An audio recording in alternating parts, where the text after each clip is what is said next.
I'm Nick Pavlik. I'm from Yakutat, Alaska.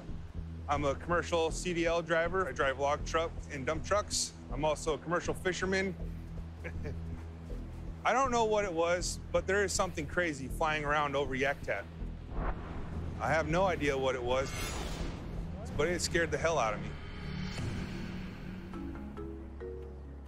The greatest thing about living in Yakutat is the environment. It's the sheer beauty of being here. Anything you can need to survive is just right there. So I can go right outside my door, and in my backyard's the ocean, and I can catch monster halibut a stone's throw away from my back porch. But just beyond the beauty and bounty of Yakutat, aliens stalk the night skies. My family has a history of unexplained sightings and things that have occurred throughout the years in Yakutat. For the longest time, I guess kind of blew it off as like an old story that, just kind of made it scare the kids or something. But, after what I seen, I lean towards more like that was real, and I believe them. Nick's own encounter happened on a dark, frigid morning in 2019. So back December 14th, my girlfriend Tessa and I, we had been in Anchorage up north for a while and came home. The house had been out of firewood for warmth. So we stayed in our RV because it had propane in it for heat. At 5 in the morning, I woke up to raindrops dripping on my forehead.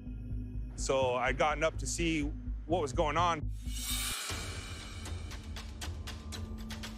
I grabbed my camera and I parked my four-wheeler behind my RV and I stood on the back of the four-wheeler. So I had my camera above on the roof trying to get a little clip of where the leak could be.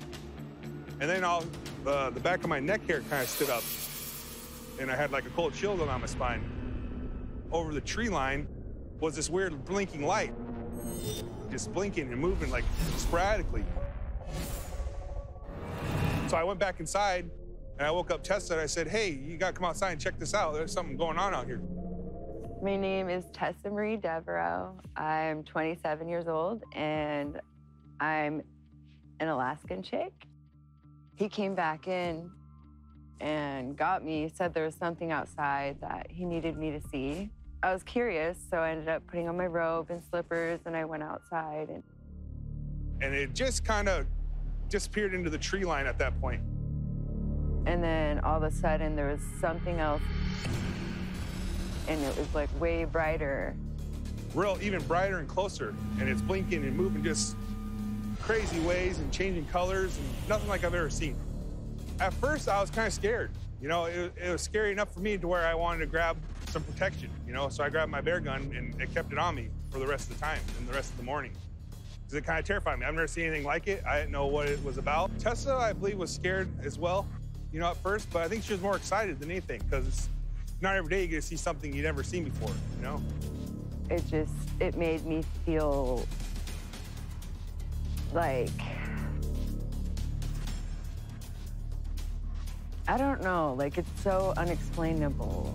Like the feeling it gave me, it was unbelievable. But after kind of calming down, I told her, hey, record this, I used my phone and we started videotaping.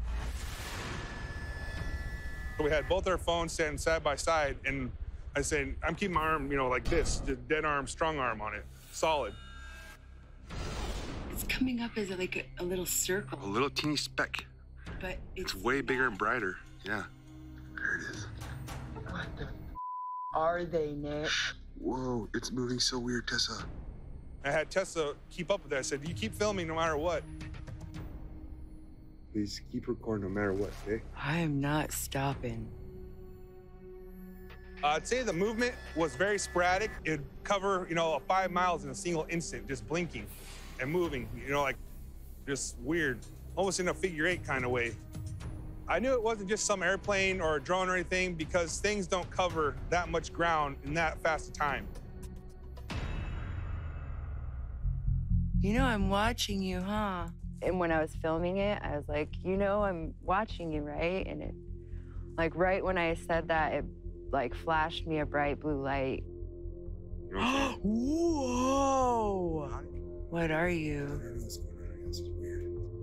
I spent the rest of the night looking out my window. It was scary. Nick and Tessa weren't the only ones to witness the bizarre lights. I'm Cranston Negus. I live in Yakutat, Alaska. I always look up, you gotta pay attention. And we kind of pay attention to planes around here. We pay attention to stars, things like this. You're hunting, you're fishing. It's very important. You must know this thing. So we know how high stuff is usually in the sky and what's what. I figure there's no way that we could possibly be alone in the universe.